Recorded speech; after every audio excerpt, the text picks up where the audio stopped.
Gemini. Welcome to Pandora Astrology's monthly horoscope for June of 2022. We are the astrologers of Pandora Astrology.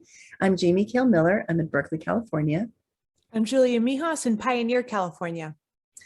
Well, Gemini, if this is your sun sign, then it's your birthday month and you're due for your yearly birthday reading. Possibly even overdue. The best time to do it is before your birthday, but if you miss it, no worries. Having it after your birthday is also really useful. And you'll find a link for that in the YouTube description below. I want to tell you about a couple of slower moving transits that are going on this month, and that would be Saturn and Neptune. Saturn and Neptune are both pivoting this month. They start out the month, as you can see here on June 1st, moving in a direct or forward motion. And then over the course of the month, they each turn retrograde. And here's Saturn turning retrograde, which happens on June 4th. Now, Saturn is a slow-moving planet. Yes, it usually spends about 2.5 years traveling through a house. Presently, it is traveling along through your 9th house, and we can't know just in a horoscope when that began or when it finishes. And you would have to, have a reading, actually, a personal one-on-one reading with an actual astrologer to find that out. But I am going to tell you how it feels so that you can deal with it. It's the 9th house is a house of your worldview, and how the worldview that you draw on helps you to be more resilient in life by giving meaning to your everyday life. And so when Saturn passes along this house, Saturn is a really big one for presenting you with your limitations, your constrictions, your restrictions.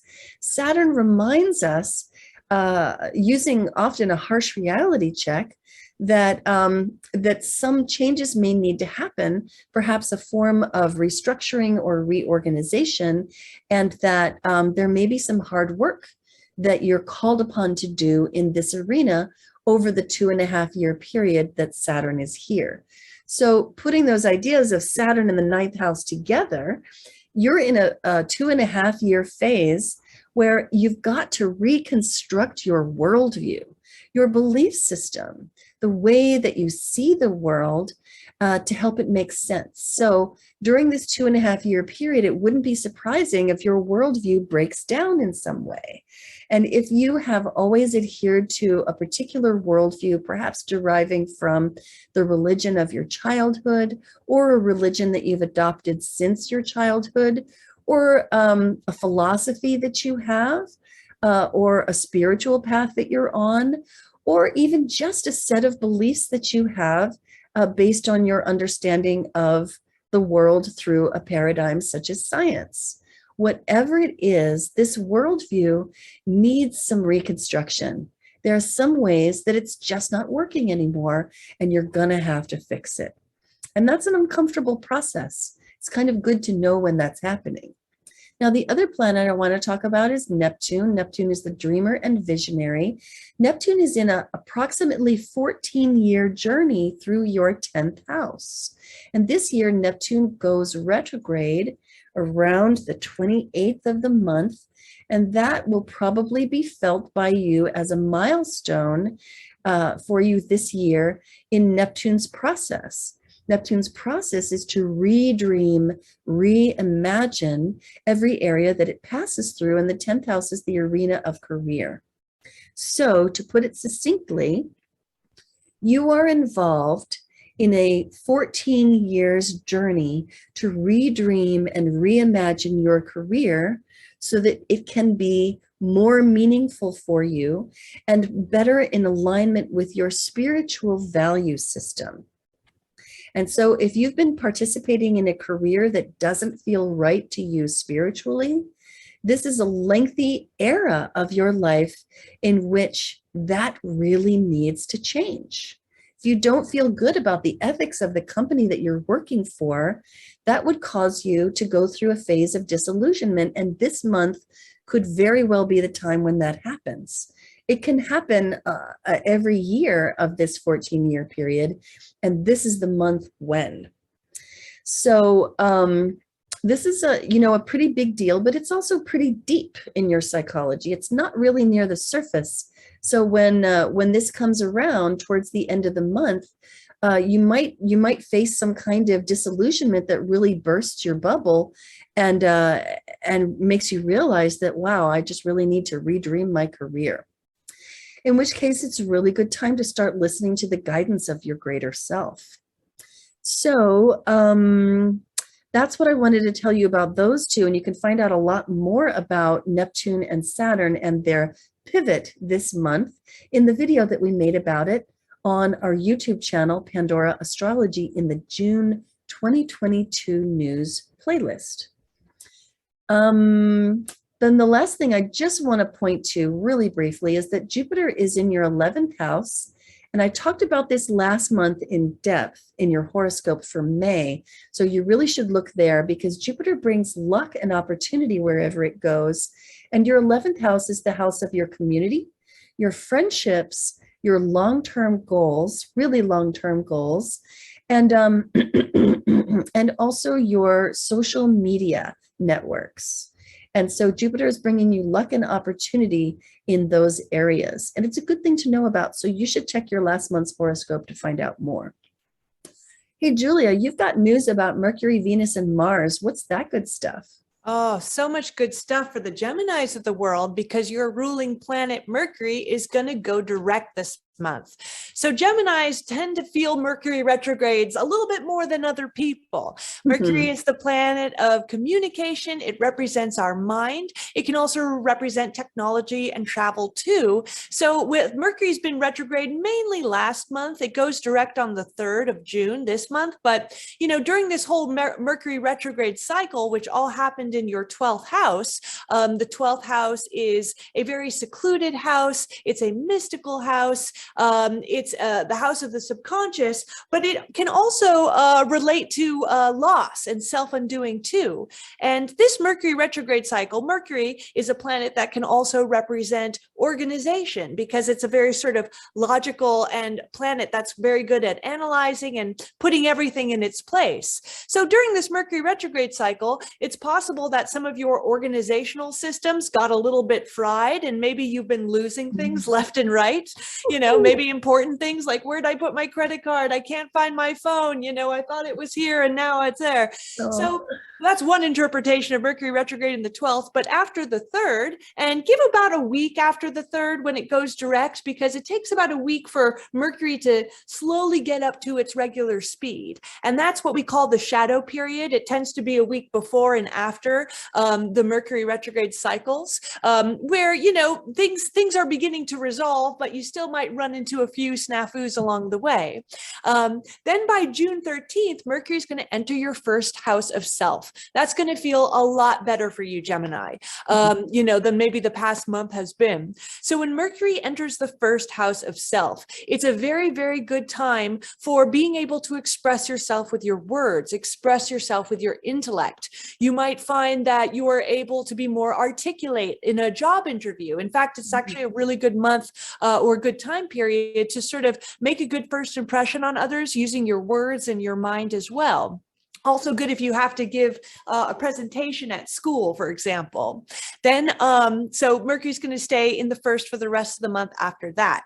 So good news for Gemini about Mercury going direct. And another planet I always really like to mention because she represents relationships is Venus.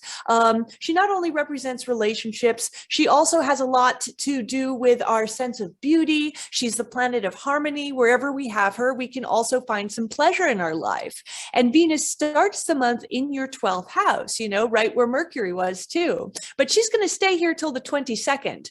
Now, when Venus is in the 12th house again represents seclusion. It can represent your subconscious. It can represent altruism and spirituality. With Venus in the 12th house, you might find pleasure in being altruistic or charitable. Maybe you give some money away to a cause that you really care for. Maybe you get involved in some type of service work. Maybe a friend of yours is in real need and you're there just to be there with them, to hold a space for them and to sort of help them in a more emotional and spiritual type of way. Venus in the 12th, if you're in a relationship, might mean that you may enjoy your partner best if you guys are secluded in some way. Maybe that means hanging out in your bedroom. Maybe that means going on a camping trip where there's nobody around, or maybe just drive to the beach when there's nobody there and enjoy just a little bit of time together. So that can be a really lovely transit for that too. Then on June 22nd, Venus is going to go into your first house of self, where she's following Mercury, who jumped in there 5 days before. And Venus in the first house of self with Mercury in there, oh my God, you can really make great first impressions this month. Venus in the first means that you're looking extra good because she's the planet of beauty and the first house represents self. Really good time to make changes to your appearance. Definitely not when she's in the 12th house, but when she comes into the first after the 22nd, really good time to get your hair done, get a new tattoo, go shopping for a cool outfit. And with her in there with Mercury, you can impress people not just with your mind, but also with your looks and your social graces, being extra polite and polished in your presentation, which is really, really sweet. So try to go on some good dates if you're single after the 22nd. It'll be you might be able to find some interesting people, and people might find you particularly interesting. Now, I do want to say a few things about Mars. I do every month. Mars is not as easygoing as Venus. Wherever we have Mars, we tend to be very driven because it's the planet of action and adventure. It represents the archetype of the warrior. Warriors can also get into fights too, and sometimes Mars can represent a little bit of conflict as well. So Mars is going to hang out in your 11th house all month. And the 11th house is a super social house. It represents your friends, your buddies. It represents any groups you're a part of. Maybe they're professional groups or even fun game groups, or maybe a team that you play on. But anytime you find yourself among many others, that's definitely an 11th house activity. And the 11th house can represent our future goals. So with Mars in the 11th, you could be really driven towards some future goal. The goals that take a little time to realize, maybe opening a business, writing a book, buying a home. You can be your energy is definitely there towards your goals. Now, Mars in the 11th can sometimes run into some conflicts and disagreements with friends. Mars is also a bit of a competitive planet, so there might be a little competition in the groups you're a part of. Can be a great transit if you do anything like play sports team or do anything physical with a group of people, like if you're doing a marathon or something of that nature. Really wonderful, constructive way to use Mars in the 11th, or get your friends to do some group activity together too. Maybe do a little rock climbing or just meet up with some buddies at the gym. And that would be a very constructive and useful use of Mars in the 11th. Indeed. I want to talk about the 2 moons and the seasonal change, beginning with the full moon in Sagittarius, which lands in your 7th house of partnership. Full moons are already somewhat relational in nature to begin with. They do tend to play out in terms of relational dynamics with partnerships, but when it falls in your 7th house of relationship, that's kind of a doubled theme. So this particular moon, we're calling avoid delusion, head for intellectual solid ground. And the reason for that is because there's this square to Neptune that's bringing in a lot of confusion. And the big emotions of moon in Sagittarius showing up in your 7th house could put you in a discussion / argument with a significant other or a partner of some kind, which might mean a business partner or even just a best friend, a conversation which veers off into a direction where the other person is becoming quite emotional, puffing themselves up like a puffer fish, and yet somehow radiating more confusion than ever. So if you feel like there is a fog of mystery or confusion that's cast over an overly emotional conversation during this full moon around the 14th, then you have only to look to Saturn for the help that's needed. Saturn provides a wonderful quality of grounding and logic and the rational during this moon.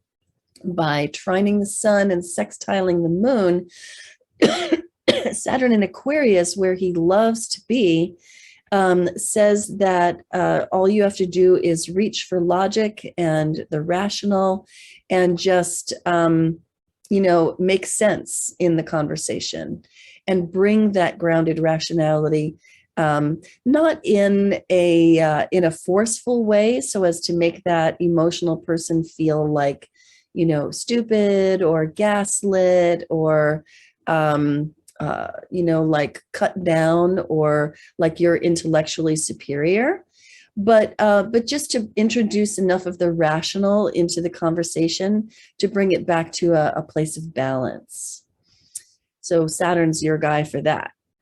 The next thing I want to tell you about is that we have the seasonal change, and we'll see that the sun is going to leave Gemini and move into Cancer. And so this is the summer solstice, and the sun moves into your second house while being in Cancer. And that brings some attention and energy into your region of finances. That's what the second house is. It's the house of money, among other things. Also, your physical self-care and self-stewardship of your body and your eating. Wherever the sun goes, we want to pay attention. We should pay attention. We should bring the sunlight of our high quality attention to that arena, because wherever we shed our attention, good things can grow.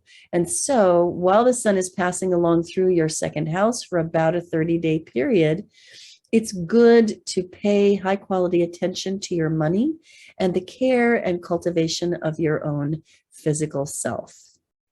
As the sun proceeds along through the sign of Cancer, you see the moon is going to catch up, and we have the new moon in Cancer happening here on June 28th. And that happens in your second house, bringing even more emphasis to your financial region. A new moon is all about new beginnings. It's very much got the energy of birth and renewal to it. This particular one being in Cancer is a very strong new moon for the moon because the moon rules Cancer and loves to be in this sign. And so there's a very strong sense of planting and the ability of to begin things afresh, to cleanse and wash away the old and refresh by drinking the waters of the new. This moon, however, has a bit of a fierce energy to it because of the square to Jupiter, and it also has some help via a trine to Vesta. And this one we call ready to explode, seek sacred containment. And so that can mean that you may feel like you're bursting with energy, kind of like a golden retriever that upon meeting you just has to jump up on you and practically knock you over with their enthusiasm. And so you may be filled with that kind of energy, but finding ways to be more aware of your impact on others, especially the impact that your emotional field might have on others, and then finding ways to contain your field of energy with more sensitivity and compassion is the way to field the energy of this particular moon. And you can find out more about these moons in the videos that we made about them on our YouTube channel, Pandora Astrology, in the June 2022 news playlist, also on our monthly forecast page at our website, pandoraastrology.com. And on our website, you can find the readings tab if you're interested in getting a reading about anything in this horoscope. And also you'll see that classes are there on offer as well. And until next time, we'll see you around the cosmos. Bye-bye. Bye.